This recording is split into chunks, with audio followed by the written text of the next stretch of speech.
Govinda Gopala. Hello my dear friends, आप लोगों का बहुत बहुत स्वागत है बालाजी इंडियन कोडर्स में। जैसा कि हम अपनी पिछली क्लास में सी के डायनेमिक मेमोरी एलोकेशन के बारे में पढ़ रहे थे। आज थोड़े से उसके और फैक्ट्स बताएंगे और उसका एक प्रैक्टिकल करवाएंगे। तो गाइस, डायनेमिक मेमोरी एलोकेशन में हम क्या देख रहे हैं? पार्ट 2 है ये, part 2 dynamic memory allocation. Dynamic memory allocation क्या है? ये the process of allocating memory. ठीक है ना? पहली चीज तो क्या है? ये the process of allocating dynamic memory. It's can be allocate the dynamic memory. Dynamic memory can be allocate in the run time. मतलब हम क्या कर सकते हैं? इसको हम रन टाइम में एलोकेट करते हैं। It can be use heap memory. ये हीप मेमोरी यूज करती है। ठीक है ना? मैंने ये बताया था आपको पहले भी। सी में ऐसा डायरेक्टली नहीं होता है, लेकिन हमारे पास कुछ प्रोविजंस हैं, उसके थ्रू हम इसको कर देते हैं। ठीक है। अब हमारे पास कुछ फंक्शंस हैं, मैंने आपको बताया था मैलॉक, कैलॉक, रीएलॉक और फ्री। मैलॉक जो होता है तो एलोकेट करता है साइज ऑफ मेमोरी और रिटर्न करता है फर्स्ट एड्रेस को। जैसे क्या है, मान लो कि ये एड्रेस है, यहाँ पे इस तरीके से आपका है, इस तरीके से बना हुआ है, और आपका पहला एड्रेस जो है तो 100 है। तो ये मैलॉक जब स्टार्ट होगा, यहाँ से अगर ऑक्युपाई कर रहा है यहाँ तक की मेमोरी को, तो ये स्टार्टिंग एड्रेस देगा, फर्स्ट एड्रेस को। ठीक है। तो आपका ये क्या हो गया? First address. ये एक ही नहीं, सारे करेंगे ऐसे ही रिटर्न फर्स्ट एड्रेस को। ठीक है ना? फिर हमारा क्या है? कैलॉग भी ऐसे करेगा, रीएलोकेट भी ऐसे करेगा। अब हम इसके क्या करते हैं, थोड़ा सा हम इसके प्रैक्टिकल के बारे में देखते हैं कि प्रैक्टिकल हम इसका कैसे कैसे कर सकते हैं। ठीक है। तो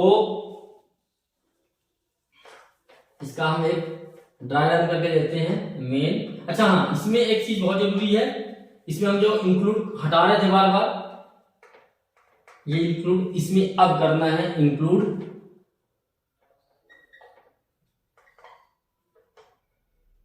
stdlib, स्टैंडर्ड लाइब्रेरी हमें अब इंक्लूड करना पड़ेगा, क्योंकि मैलॉक कैलॉक इसी से वर्क करता है। तो हमारा क्या है, हम क्या करेंगे? मेन लिखा हमने, स्टार्ट किया।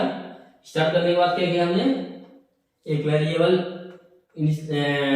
वो कर देते हैं, इंट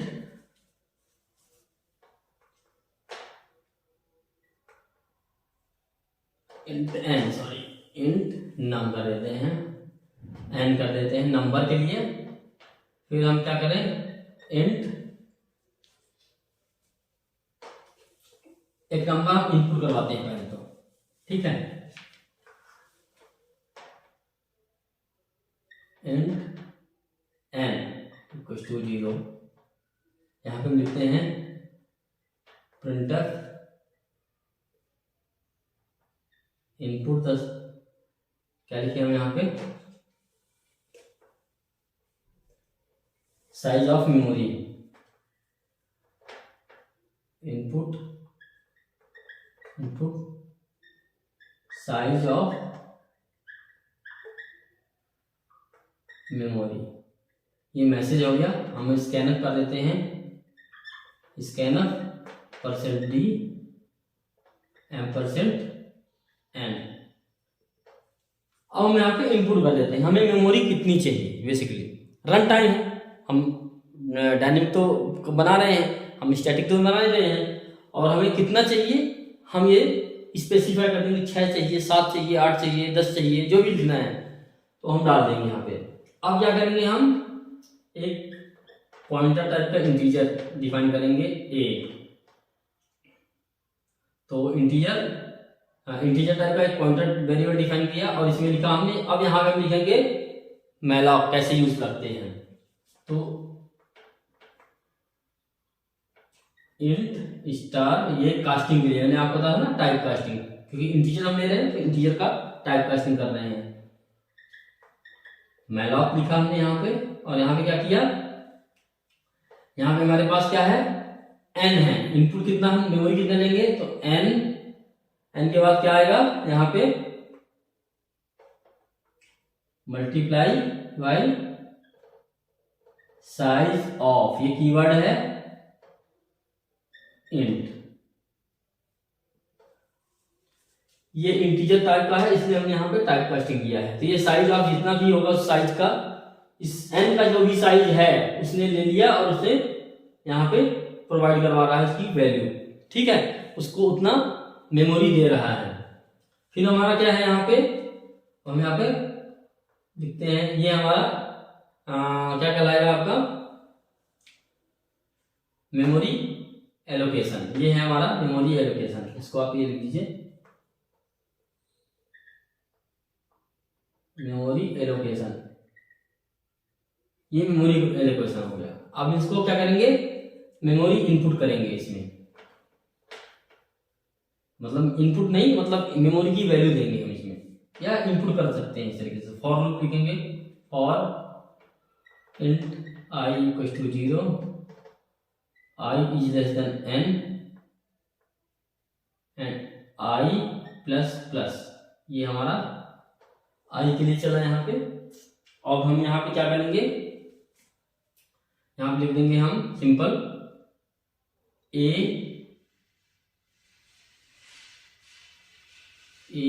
आई, क्योंकि अब देखो एरे नहीं था ये, लेकिन अब एरे बना दिए हैं इसको, क्योंकि साइज दे करके ये एरे बन चुका है। अब ए जो है आपका एरे बन चुका है सिंपल से, मतलब हमने इसको हम पॉइंटर वेरिएबल लेकर के इसको साइज दे दिए, तो उसको साइज मिल गई तो वो एरे बन गया, इंटीजर टाइप का एरे बन गया ये। तो integer i equals to i plus 1, ये लिख दिया हमने, ये बन गया हमने यहाँ पे। फिर फॉर लूप लिखा, फॉर इंट दिखाने के लिए, अब देखने के लिए, int i equals to 0, i is less than n, i plus plus, यहाँ प्रिंटफ देते हैं हम, प्रिंटफ लिख देते हैं हम %d और a आई दे देते हैं यहाँ पे। तो ये ए आई की वैल्यू दिखा देगा आपको, प्रिंटफ कर देगा, और ये हम बंद कर देंगे, ठीक है, यहाँ पे बंद हो गया, ये प्रोग्राम आपका पूरा पूरा तैयार हो गया। अब देखिए हो क्या रहा है, अब आपका जो आउटपुट आएगा ऐसे आएगा, यहाँ पे इसका जो आउटपुट आएगा, सबसे पहले आपका कंट्रोल यहाँ पे आया, एक आपने नंबर के लिए डिफाइन कर दिया वेरिएबल, आपने एक प्रिंट दे दिया, यहाँ पे आ गया input size of memory, input size of memory कितना आ जाएगा आपका, आप जो स्कैन ऑफ करोगे एन में जो भी वैल्यू डालोगे, सपोज दैट आपने डाल दिया 5 आपने इनपुट कर दिया, ठीक है ना, यहाँ पे आपने 5 डाल दिया, 5 डाला। अब ये एरे का साइज क्या हो जाएगा, अब हम जब ए को हम पॉइंटर वेरिएबल बना रहे हैं तो ये इसमें हम साइज दे रहे हैं ए को, तो हम ये पॉइंटर वेरिएबल है, दैट मीन्स हमारे पास एक एरे है, यहाँ पे एक मेमोरी है, इसमें इस तरीके से स्लॉट है ऐसे बना हुआ है, ठीक है ना, 0 1 2 3 4 ऐसे चीज बना हुआ है पूरा, यहाँ तक मान लो सी 4 0 2 4 तक बना हुआ है, इस तरीके से मेमोरी साइज है पूरी पूरी। अब आपका क्या होगा कि ये ए जो है आपने पॉइंटर बनाया, तो दैट मीन्स ये एड्रेस स्टोर करेगा, आपको ये पता ही है, मैंने बताया था काउंटर में। अब यहाँ पे आपका ये इंटीजर पॉइंटर टाइप का मैंने कास्टिंग करवा दिया, जो भी हम लिख रहे हैं तो कास्ट होकर के एड्रेस पॉइंटर टाइप का वो वैल्यू बनेगा। यहाँ पे हमने n दिया है 5, तो that means 5 multiply by size of integer, integer की जो साइज होती है कितनी होती है 4 होती है, तो 4 multiply by 5 that means 20 space लेगा वो, अपने आप में एलोकेट कर देगा वो। तो सपोज दैट वो यहां से यहां तक 20 आ रहा है, तो इसको मेमोरी को ए दे दिया, इसने ए दे दिया पूरा पूरा, इसमें पूरा पूरा ए असाइन हो गया, मतलब मेमोरी एलोकेट हो गई, इसको ए जो है तो एलोकेट ए को जो है तो मेमोरी एलोकेट हो गई 20 0 to 19 मान लो सपोज दैट। अब जो है तो हम यहाँ पे वैल्यू डलवा रहे हैं, तो एक की वैल्यू 5 है ना हमारे पास, तो 5 5 का ब्लॉक हो गया, 5 5 कैसे, क्योंकि एक वैल्यू डलवाएंगे तो 5 5 4 4 बाइट लेगा, तो 4 4 बाइट मतलब 5 बार देगा, 5 बार देगा, तो 20 हो गया। तो 20 का अब हम 5 जो वैल्यू लिखेंगे तो हम इनपुट करेंगे। अब तो यहाँ पे सपोज दैट इनपुट किया, इनपुट नहीं करेंगे हम, बेसिकली ये क्या हो रहा है यहाँ पे आपका वैल्यू बन रहा है ए आई, दैट मीन्स एक, अभी आई कितनी है 0 है, तो 0 में कितना डालेगा आई प्लस 1 1 आ जाएगा, ठीक है ना। तो 0 में कितना डालेगा वो, यहाँ पे आप देखिए ये आई 0 है और 0 प्लस 1 इक्वल टू 1, तो 0 में 1 गया 1, ठीक है ना। फिर ये प्लस प्लस होगा आई प्लस प्लस, तो 1 हो गया, तो 1 प्लस 1 तो 2 हो जाएगा, तो 1 में कितना 2 आ जाएगा, जैसे 2 में आ जाएगा 3 में आ जाएगा 4, ये वैल्यू डाला है इसमें, मेमोरी में डाला बेसिकली। यहाँ पे जैसे मान लो कि यहाँ पे आपने डाल दिया 0 मेमोरी में 1 आ गया, फिर 2 आ गया, 3 4 5 इस तरीके से ऐड होता जा रहा, तो 4 में आ जाएगा 1 2 3 4 5 5 आ जाएगा, ठीक। ये आपके 5 वैल्यूज आ गए यहाँ पे, मतलब इसमें अंदर मेमोरी में डाला है, यहाँ पे अभी आउटपुट नहीं है, ये मेमोरी में डाला हुआ है, ये जो चीज है तो आपका क्या किसमें है, मेमोरी में डल गया आपके, इस जगह में डल गया आपकी, ठीक है ना, हीप मेमोरी में डल गया है यहाँ पे। अब आप इसका क्या कर रहे हैं, प्रिंटफ कर रहे हैं, वैसे ही जैसे कि आप फॉर लूप में करते हैं, सॉरी एरे में करते हैं, प्रिंटफ निकालते हैं फॉर लूप लगा कर, वैसे ही आपने एआई को आपने आउटपुट दिखा दिया, तो आपका यहाँ पे ये आउटपुट आ जाएगा इस तरीके से 1 2 3 4 5।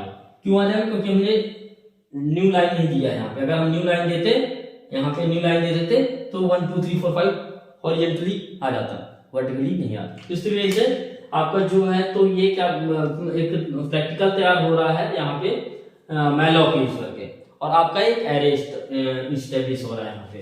तो गाइस होपफुली आपको ये समझ में आ गया होगा। अब इसमें मैं आपको दिखाता हूँ द मैजिक ऑफ कोड, कि आपको ज्यादा वो नहीं करना है यहाँ पे।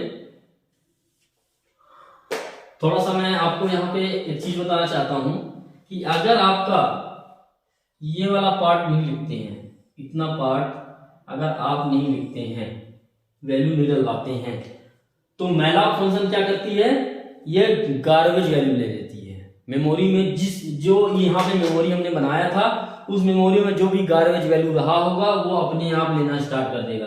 जैसे मान लो कि 0 1 1 9 8 जो भी वैल्यू है, 5 वैल्यू दिखा रहे हैं यहाँ पे, 0 नहीं होगा। तो ये तो यहाँ पे प्रॉब्लम है इसकी कि मतलब गार्बेज वैल्यू दे देगा अगर हम इसको नहीं लिखते हैं तो। और कैलॉग में क्या होता है, बस यही फर्क है कैलॉग में, कि हमारे इसमें क्या है, यहाँ पे हम लिख देंगे कैलॉग लिख देंगे, और ये n जो है तो यहाँ पे पैरामीटर हो जाएगा ऐसा, ये है इसका बस कैलॉग में इतने का फर्क पड़ता है और कुछ नहीं। अब इसमें हम अगर ये दे दिए हैं तो वैसे ही चलेगा जैसे मैलॉक चल रहा था। अगर नहीं दिए हैं, ये चीज अगर नहीं डाला है, तो यहाँ पे गार्बेज वैल्यू नहीं आएगी, यहाँ पे आएगी 0 0 0 0 0 0, 5 बार 0 आ जाएगा। इसीलिए इसको कहते हैं कि इनिशियलाइज कर देता है 0 से अपने आप ही। और बेसिकली ये यूज होता है किसके लिए, ब्लॉक ऑफ कोड के लिए यूज होता है। जैसे मान लीजिए कि स्ट्रक्चर बना रहे हो, यूनियन बना रहे हो, इनम बना रहे हो, तब आपको जाकर किसका यूज होता है, अदरवाइज इसका यूज होता नहीं है, ठीक है ना। तो ये आपका हो गया क्या, कैलॉग के लिए हो गया। यही चीज सेम टू सेम हमारा काम करेगा, बस कैलॉग लिख देंगे तो कैलॉग के लिए यूज करेगा। अगर आप ये वाला पार्ट कैलॉग के लिए यूज करते हैं, इसको रन करते हैं इसको, तो वही चीज आएगा 1 2 3 4 5 और कुछ नहीं। अब हमारा है री अलॉक में क्या होगा, थोड़ा सा डिफरेंस है। अच्छा, री अलॉक के पहले हम क्या करें, हम इसको फ्री करवा दें। फ्री करवाना जरूरी होता है, क्यों, क्योंकि अगर हम इसको फ्री नहीं करवाएंगे तो ये मेमोरी में भरता जाएगा इस तरीके से। तो हम यहाँ पे क्या करें, अच्छा यहाँ पे अगर हम यहाँ पे लिख दें फ्री, यहाँ इस जगह पे, यहाँ पे फ्री ए को लिख दिया हमने, ठीक है ना।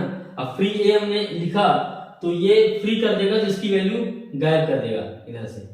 ये जैसे ही होगा ना, तो 1 2 3 4 जो लिखा था, तो हमने एरे से सॉरी मेमोरी से फ्री कर दिया, तो अब जब वैल्यू दिखाएंगे हम उसकी मेमोरी में, तो यहाँ कुछ नहीं दिखेगा, गार्बेज वैल्यू दिखेगा। ये मैं आपको प्रैक्टिकल में दिखाऊंगा। और फ्री यहाँ से हमें लास्ट में करना चाहिए, जहाँ पे मतलब लास्ट हमारा हो प्रोग्राम, वहाँ पे लास्ट मेमोरी को जाकर के फ्री कर देना चाहिए, जिससे वो मेमोरी से हटे ना। अदरवाइज क्या होगा, जैसे आपने एक मेमोरी है, वहाँ पे आपने सामान रखा हुआ है, अब आपको दिखाने के लिए बार बार आना जाना हो रहा है, दिखा रहे हैं, ठीक है, लेकिन अगर वहां से फ्री कर दें, हम हटा दें, तो बंदा आएगा वहां पे देखेगा कि कुछ है ही नहीं, वहां पे गार्बेज दिखा देगा। और अगर कैलॉग है तो वो 0 दिखा देगा, बस यही फर्क है। अब रीअलॉक में हम दिखाते हैं थोड़ा सा। जैसे मान लीजिए कि ये आप ए है, एक आपने कर दिया, अब आपको सपोज दैट क्या है, रीअलॉक करना है, तो आपका इंटीजर में आपने जो भी बनाया ठीक है करके दिखा दिया। अब आप अगर यहां से आप देखिए, फिर से मैं थोड़ा सा दिखा देता हूं, बाकी मैं प्रैक्टिकल क्लास में करके दिखाऊंगा लैब में।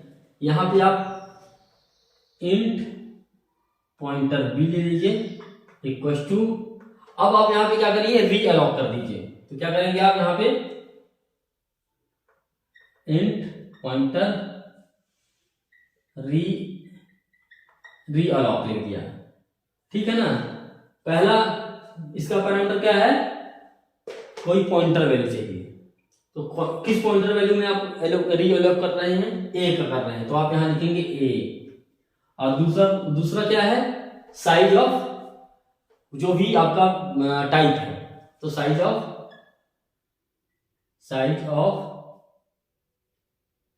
टाइप इंटीजर है, ये ऐसा लिख देंगे आप यहां पे। तो इसमें आपका कैसे करेंगे आप, अगर आप मान लीजिए यहां पे लिख देते हैं इस तरीके से कि इस रीअलॉक में साइज ऑफ इंटीजर, यहां पे आप साइज ऑफ के साथ में लिख दीजिए 2 × n, ऐसा लिख दीजिए।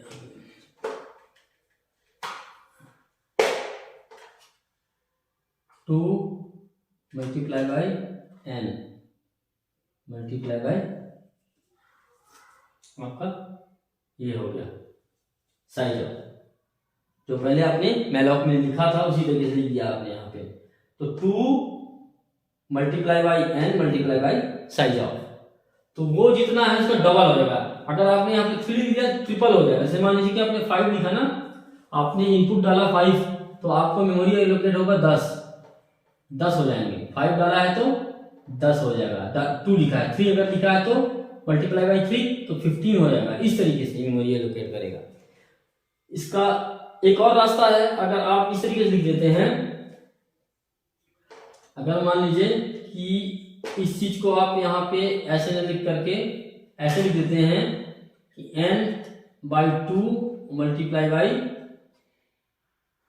साइज ऑफ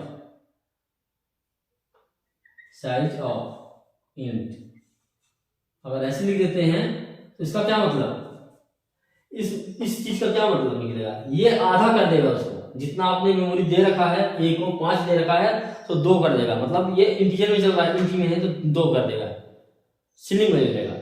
तो इस तरीके से ये 2 कर देगा इसको, मतलब 5 अगर है तो यहाँ पे 2 दिखेंगे वैल्यू देंगे, बाकी 3 जो वैल्यू है तो गार्बेज दिखाएगा। 3 वैल्यू गार्बेज दिखाएगा उसके, लेकिन 2 जो है तो वैल्यू दिखाएगा, जो वैल्यू हम डालेंगे यहाँ पे। फिर आपका तीसरा क्या है, एक और है, इसको अगर न लिख करके हम ये लिखें, क्या लिखें, अगर हम लिखें ए और इसको पूरा का पूरा 0 लिखते हैं, 0 ऐसा लिख देते हैं, तो ये हमारा फ्री के बराबर हो जाएगा। ये फ्री कर देगा, मेमोरी को फ्री कर देगा और गार्बेज और मेमोरी फ्री हो जाएगा इससे। अच्छा, एक चीज और मैं आपको बता दूं क्लास खत्म करने से पहले, कि जो हमारा फ्री है अकॉर्डिंग टू कंपाइलर होता है, ठीक है ना। कई बार जो है तो हमारा फ्री केवल फ्री कर देता है, मतलब हम उसको रीयूज तो कर सकते हैं लेकिन वो मेमोरी को फ्री नहीं करता है। फ्री मतलब दैट मींस उसको हम एलोकेट करवा सकते हैं लेकिन मेमोरी फ्री नहीं करता। कई कंपाइलर ऐसे होते हैं उसको मेमोरी को फ्री कर देता है, मतलब बिल्कुल वैल्यू को हटा देता है। 2 चीजें होती हैं, एक तो ये जैसे आपकी मेमोरी है, यहाँ पे वैल्यू डाला है 5, अब एक बार हमने फ्री लिखा तो इसका मतलब ये होता है कि ये मेमोरी 5 हटा करके खाली कर दिया, यहाँ पे फ्री कर दिया। और एक होता है कि 5 डाल दिया, लेकिन इसमें यहाँ पे ये एक्सेस देती है कि जब भी कोई नई वैल्यू आए इस मेमोरी को असाइन करें हम वैल्यू, तो यहाँ पे ये ओवरराइड करते हैं, जैसे 6 करते हैं इसको हटा करके। तो दो चीजें होती हैं, तो ये अकॉर्डिंग टू कंपाइलर डिजाइन होता है, कंपाइलर जैसे डिजाइन होता है उसके हिसाब से वो इसको ऑपरेशन करता है। तो गाइस मेरे समझ से ये मैंने इसको कवर कर दिया है पूरी तरीके से, मैलॉक, कैलॉक, रीअलॉक और फ्री, ये सारे मैंने पॉइंट्स कवर कर दिया है। इसके बाद अगर आपको ऐसा लग रहा है कुछ भी की चीज मिसिंग है, इसमें मुझे आप बताइएगा। अगर कोई और प्रैक्टिकल करके दिखाना होगा या कुछ और इसमें डीपली बताना होगा, क्योंकि इसमें बहुत सारी चीजें हैं, इसमें फिर लिंक स्टार्ट हो जाता है, फिर इसमें से डेटा स्ट्रक्चर का काम स्टार्ट हो जाता है आगे फिर। तो ये जो बाइनरी सर्च और ये सब चीजें होती हैं, काफी इनका यूज करके होता है। तो हम केवल बेसिक चीजें बता रहे हैं इसमें, जिससे आपको मतलब आगे हम जो क्लासेस बताएंगे, आगे जो लैंग्वेजेस बताएंगे, तो इन चीजों का नाम लें तो आपको ये ना लगे कि ये तो नया है हमारे लिए। तो आपको ये केवल नाम पहचानने के लिए बता रहा हूँ, बाकी आपको इसमें ज़्यादा डीपली भी नहीं जाना है। अगर आपको डीपली जाना होगा तो मुझे कमेंट करके बताइएगा, फिर मैं इसमें आपको आगे बताऊंगा उसको। तो ये आपको यहाँ पे डायनेमिक मेमोरी एलोकेशन एंड होता है। मैं इसका एक प्रैक्टिकल करवा दूंगा तो आपका ये क्लास कंप्लीट हो जाएगा। तो उसके बाद फिर हम नेक्स्ट चीज पढ़ेंगे, जो नेक्स्ट के टॉपिक होंगे। तो गाइस हम नेक्स्ट क्लास में मिलते हैं इसके प्रैक्टिकल के साथ। तब तक के लिए थैंक यू, बाय बाय।